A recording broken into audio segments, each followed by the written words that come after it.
Vijay Telangana news కు స్వాగతం. Kodangal youth Congress ఆధ్వర్యంలో రాష్ట్ర స్థాయి కబడ్డీ పోటీలు రెండో రోజు కొనసాగాయి. పోటీలకు వికారాబాద్ జిల్లా నుండి పలు మండలాల నుండి గ్రామ స్థాయిలో నుండి క్రీడాకారులు పాల్గొన్నారు. కొడంగల్ ఎస్ఐ భరత్ రెడ్డి ప్రారంభించారు. సామరస్యంగా క్రీడలను నిర్వహించాలని, అందుకు క్రీడాకారులు సహకరించాలని అన్నారు.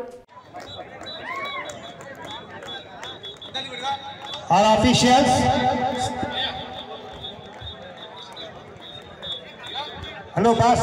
Sir.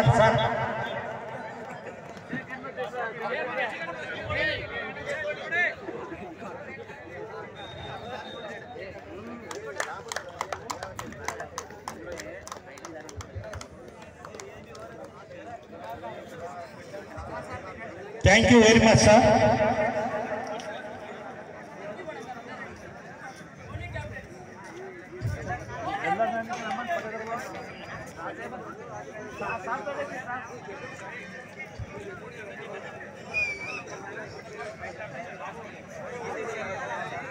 ఇక్కడ కోబ్రాలు ఉన్నారు, ఇక్కడ చౌదరిపల్లి వాళ్ళు ఉన్నారు. Toss won by cobra.